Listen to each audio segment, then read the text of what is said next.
Good morning, everyone. I'd like to start by thanking the organizers for giving me this opportunity to present this work on behalf of the team, and especially to thank the team and our partners and collaborators for all the hard work that has gone into what I'm about to present today. So my presentation is going to be on the emerging field of malaria transmission blocking and how we at the CSIR have been developing entirely new technologies that allow us to start discovering and developing entirely new antimalarials, which can not only be used to treat malaria, but more importantly, to block transmission, thereby putting us on the path towards eliminating and eradicating the disease. So, in terms of the content of my presentation, essentially what I'll do is start by touching on the burden of malaria as it stands today and how, despite some advances and all our significant efforts in trying to control the disease, so far this has not worked as well as we would have hoped. And so what that has done essentially is to change the way we think about controlling malaria, and it's brought about a renewed drive to now try to eradicate the disease. That obviously is a huge challenge, and it will require some very innovative tools, particularly tools around transmission blocking that can allow us to discover, develop, and implement the types of drugs required to realize this ambitious goal. So what I'll do during the course of the presentation is basically give you an idea of how far we are in this process. So I think all of us here are very well aware of the burden of malaria as it stands today globally. It affects primarily developing countries, and our continent is by far the most affected. In terms of your average population, certainly most individuals living in our continent live in very endemic areas, and in South Africa, anywhere up to 20% of the population at any one point in time are at risk of contracting malaria.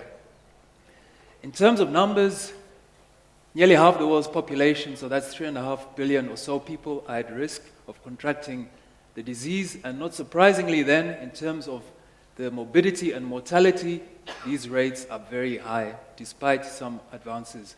In terms of the economic cost to our continent alone, this is conservatively estimated to exceed $12 billion a year in lost GDP.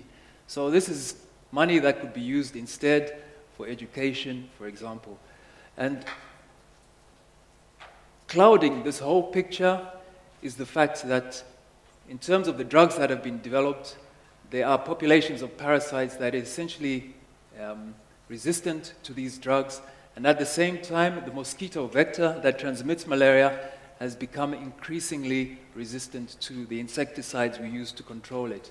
So in the case of DDT, for example, which we use in South Africa to control malaria, there is resistance by mosquitoes to DDT in certain parts of our continent. So the picture as we speak today is not looking very promising. So the obvious question is then, why, with all the advances we've seen in medicine over the last century or so, do we sit with this current picture?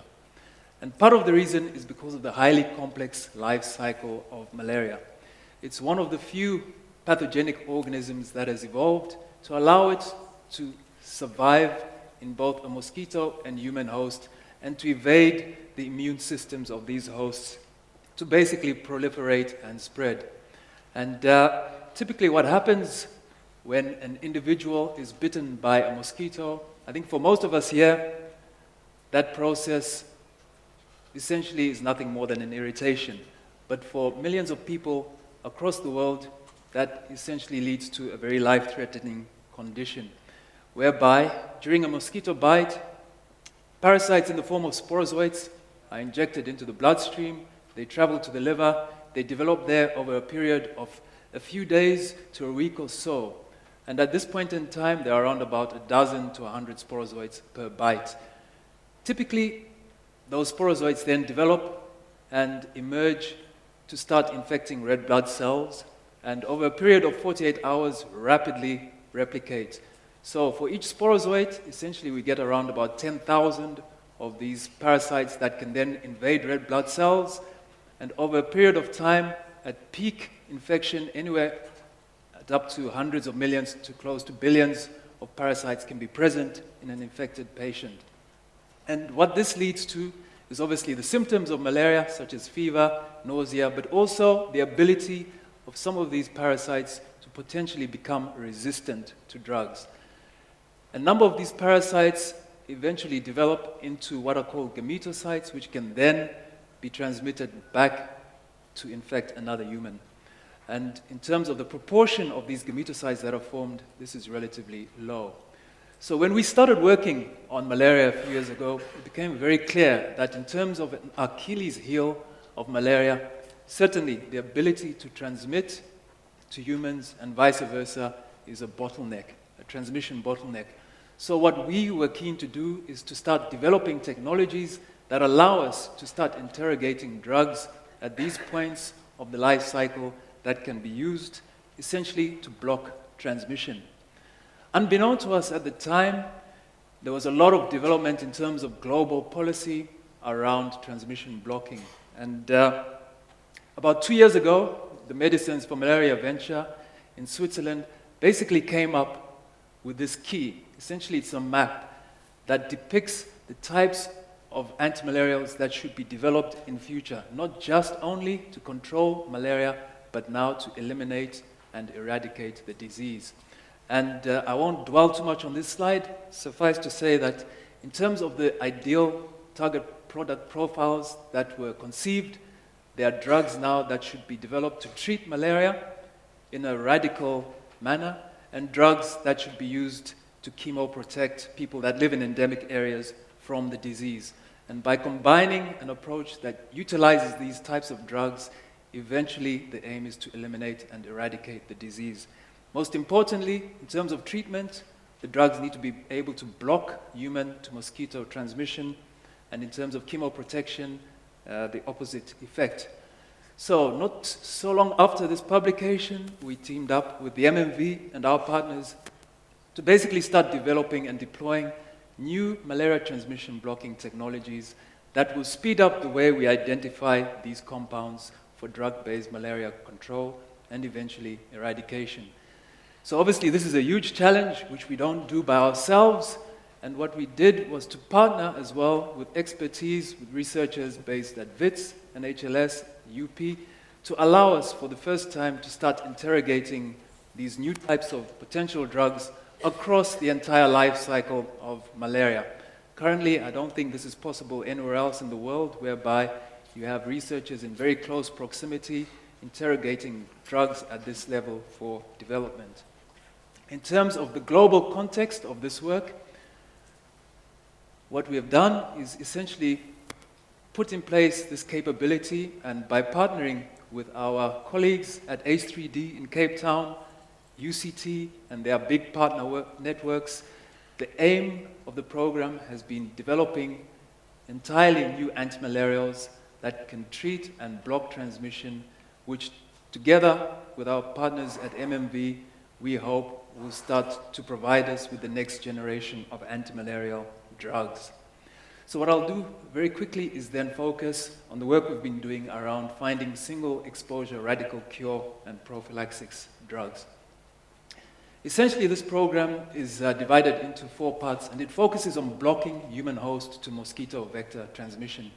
Arguably, the most important component of all of this is to be able to produce gametocytes in vitro. And this is not an easy process at all, but thankfully, thanks to the skills and capabilities of the team, we've been able to do this very well. And that has allowed us to now start taking populations of gametocytes and testing them in vitro for their ability to be essentially defeated by various compounds that have come from libraries, distilled collections, and compounds being developed by researchers in the National System of Innovation.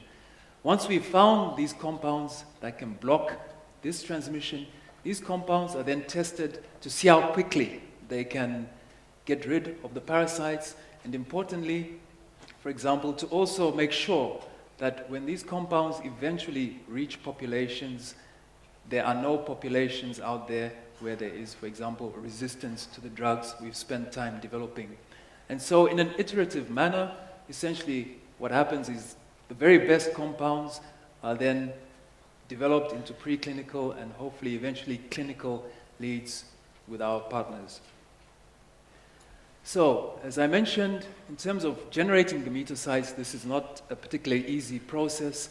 And typically what happens during malaria infection, during the red blood cell stage, is that, as I pointed out, a number or a proportion of your parasites develop into these forms, which are gametocytes.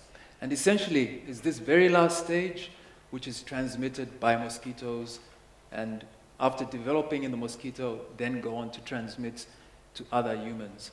And so what we did was to basically mimic this process in vitro by starting off with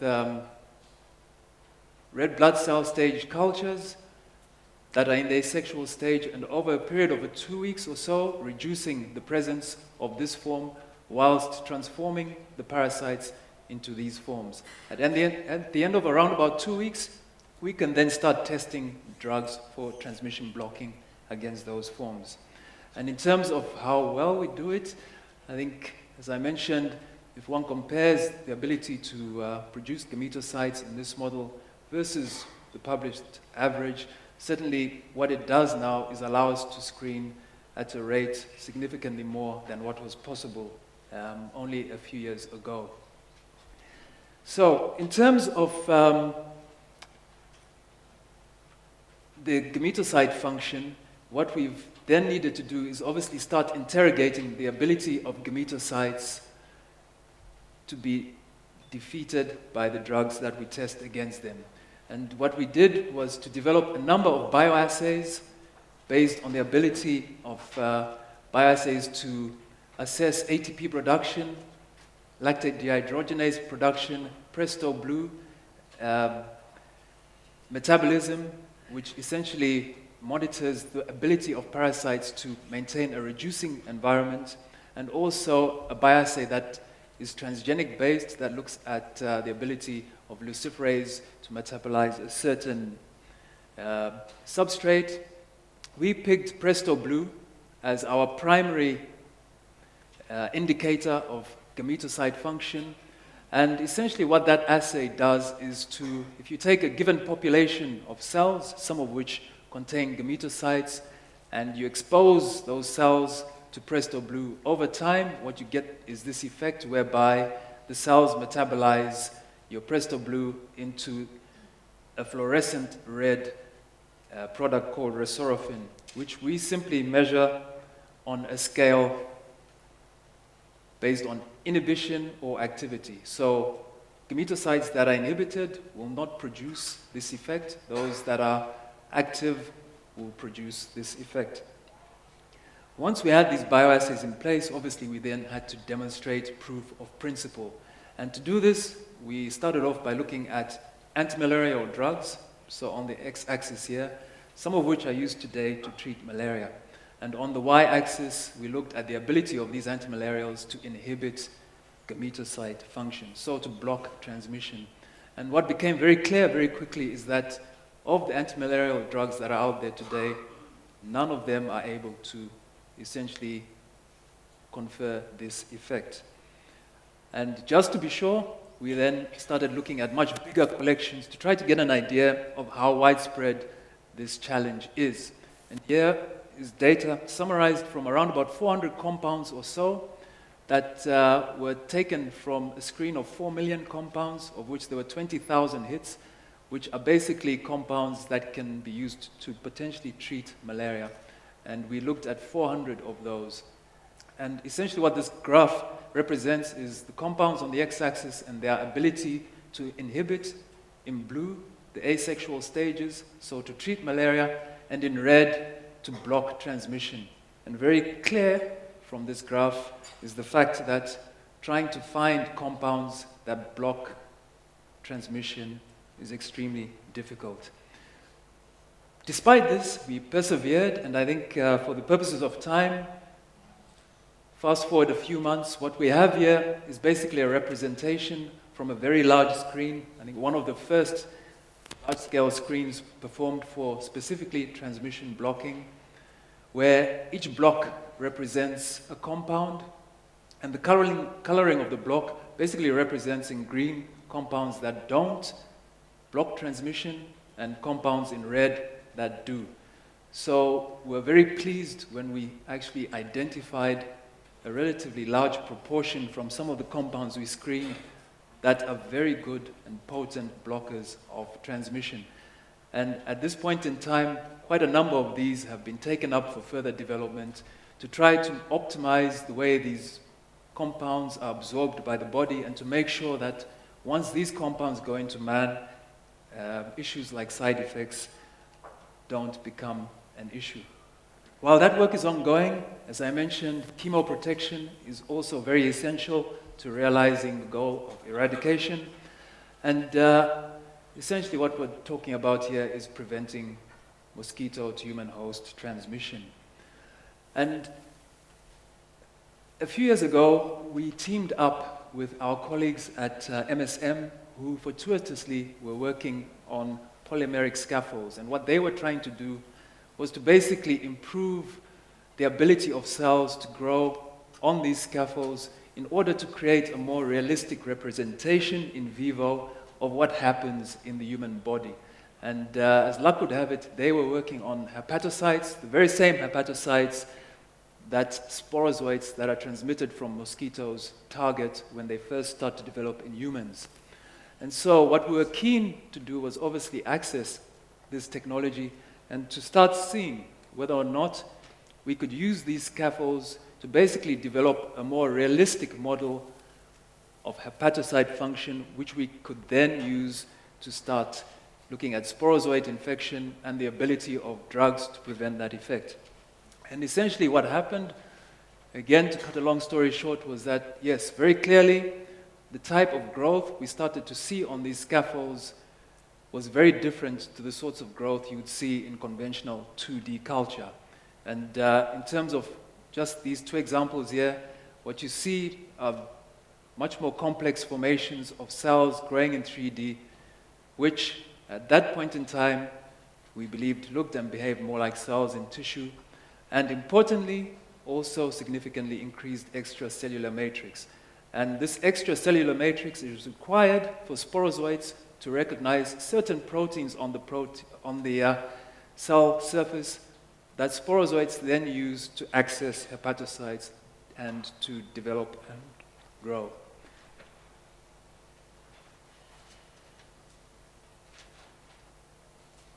Okay, so what we did was to, first of all, morphologically look in terms of profiling at the differences between cells grown in 3D and those grown in 2D. And as I mentioned, cells growing in 3D were able to produce significantly more extracellular matrix that sporozoites require in order to invade these cells. And just to make sure that what we're seeing was in fact what we thought it was, we then carried out higher resolution proteomics to look in parallel at several thousand cellular proteins expressed in these different states. So here we have expression patterns from cells in 3D and those in 2D. And very clearly, in this example, in red, all these bars essentially represent upregulation of certain proteins in 3D and downregulation of those proteins, or relative to the expression of those proteins in 2D. Not surprisingly, a lot of these proteins represented proteins for extracellular matrix, structural integrity, as well as proteins involved in the metabolism of this particular form. And that led us to then start looking at the hepatotoxic sensitivities of these different models to antimalarial drugs. And in essence, what this graph shows is that if you compare the hepatotoxicity sensitivities of 2D cells to 3D cells, very clearly there are some drugs where there are very significant differences. And what this means is essentially that we can already start eliminating compounds at a very early stage in terms of development relative to compounds that don't show hepatotoxic effects. So certainly these compounds in literature are compounds that are known to have some level of hepatotoxicity in humans. So it's very good that we saw very high correlation with our 3D model versus 2D.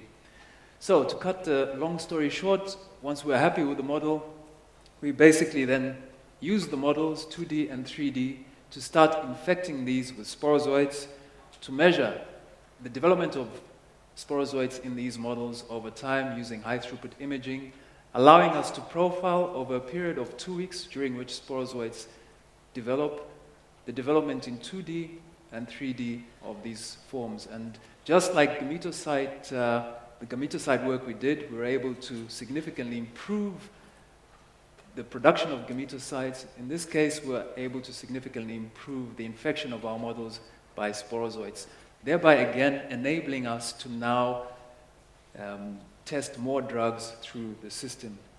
With this system in place, then, what most recently we've done is to basically infect our hepatocytes with sporozoites. So these red dots essentially represent sporozoites invading hepatocytes, and test compounds in the presence of those sporozoites to start to understand which ones of the compounds we are testing offer chemoprotection. And we can do that using conventional sigmoidal graphs. And ultimately what that gives us now is the tool to start assessing drugs for transmission blocking, both from the mosquito to human, and in the case of the gametocyte assays, from humans back to the mosquito. So the question then is, what does the future hold for all these technologies? So as I highlighted towards the beginning of my talk, through quite a tremendous effort, a lot of compounds were screened in the initial screen to look for compounds that possess transmission blocking ability from human host to mosquito vector. And a number of these compounds are currently in development as we speak. Those of you who are familiar with drug discovery and development will know that for every one of these compounds that goes further along the development pipeline, there will be a number of compounds that fall due to toxic effects or poor solubility, etc. And so about a year ago, the MMV and some of its partners began discussing how we can mitigate this effect. And clearly the only way to do that really is to screen much larger libraries. So despite the fact that this is one of the largest screens so far conducted to date on transmission blocking, and it gives us the advantage of being able to more rapidly develop these new types of drugs, the MMV came up with a highly ambitious plan to basically undertake the first very high throughput screen for transmission blocking compounds. And this is work that we are currently embarking on, and essentially the aim is to profile as many of these compounds in this new large library that we can to try to figure out whether or not they are good transmission blockers. And I think just in terms of how we plan to do this, really to maintain the sanity of the researchers working on this project, the only way to do this currently is using high-throughput screening technologies. But ultimately, the aim is to come up with an entirely novel portfolio for development with our partners towards new drugs, as I said, that will only control, so treat malaria, but block its transmission, thereby reducing its presence in our populations. So with that, I'd just like to stop and finish by thanking the tremendous effort of colleagues at the CSIR and partners at the universities of Pretoria, WITS, NHLS, our partners at H3D, UCT, MMV, the MVRC in Thailand, and the Walter Reed in the US. And last but not least, to thank the funders of this work. Right, thank you.